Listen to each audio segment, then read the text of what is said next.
Caitlin Clark is box office. She is a star. And Angel Reese is to be completely believed that there's no hate. They both get along. They're cool with each other. They're high-end competitors, etc., etc. And you also are old enough to know that in this society, whether they want to admit it or not, they don't like seeing somebody black coming at somebody white who is a beloved star of theirs.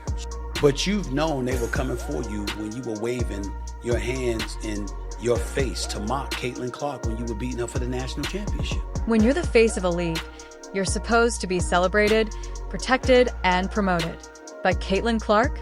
She's facing hard fouls, media shade, and even moments of blatant disrespect from her own peers, including Angel Reese. Now, Stephen A. Smith is stepping in, and he's not holding back. He's calling out the WNBA, warning that they could be throwing away their golden ticket. Today, we uncover the full story, the rivalries, and the behind-the-scenes drama you haven't heard until now.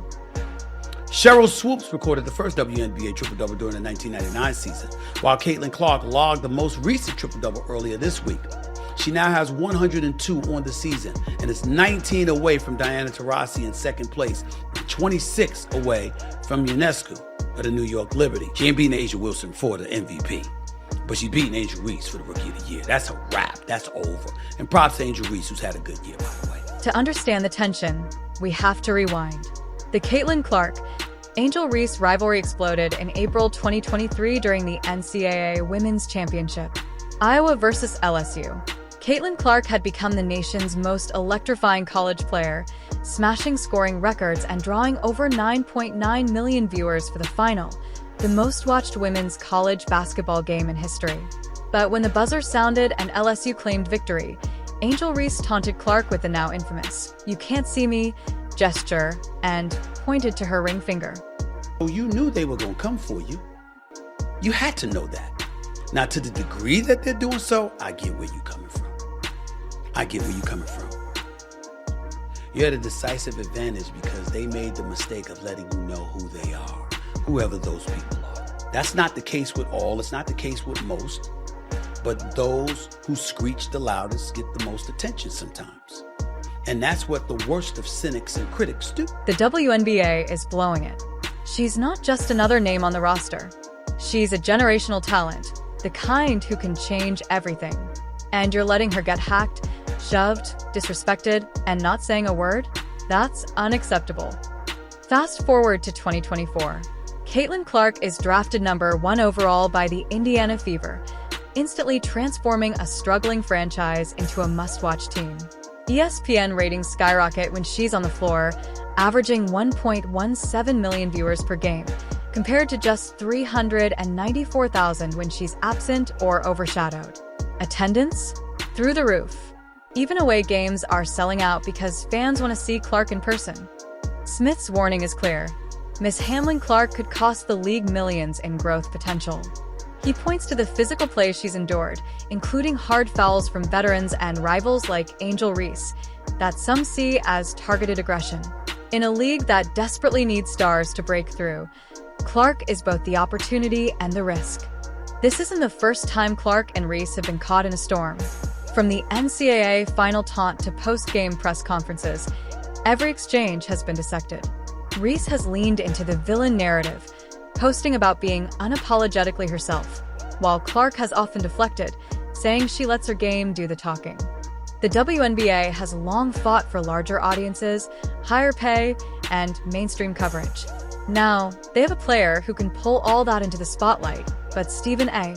warns they're risking it by not going all in. The question is, will they adapt before it's too late? The tension could flare again soon. The Fever are set to face the Chicago Sky and Angel Reese twice in the next month. With playoff implications, rising tempers, and millions watching, these games could define the narrative for the rest of the season. Will it be about basketball greatness, or about grudges and missed opportunities? The tension could flare again soon. The Fever are set to face the Chicago Sky and Angel Reese twice in the next month. With playoff implications, rising tempers, and millions watching, these games could define the narrative for the rest of the season. Will it be about basketball greatness, or about grudges and missed opportunities? Caitlin Clark is more than a rookie. She's a cultural phenomenon. But even phenoms need the right stage. If the WNBA wants to rise, they need to protect her, promote her, and let her shine. Because if they don't, someone else will. A rivalry born in college, now exploding on the biggest stage in women's basketball. Angel Reese, unapologetic, fierce, and polarizing. Caitlin Clark, record-breaking, electric, and unshakable. And now, Stephen A. Smith is stepping in, warning that this feud could either save the WNBA or destroy it. Tonight, we dive deep into the drama, the history, and the future of the league's most talked-about rivalry. It all started on April 2nd, 2023. LSU defeats Iowa in the NCAA National Championship. Angel Reese taunts Caitlin Clark in the final moments, a gesture that instantly went viral. Some called it swagger. Others called it disrespect. What no one knew then was that this moment would ignite one of the most heated rivalries in modern sports. Stephen A. Smith didn't hold back, calling it jealousy. He suggested that Angel Reese and others may resent the spotlight on Clark, even though Clark's popularity is bringing unprecedented attention, ticket sales, and ratings to the WNBA.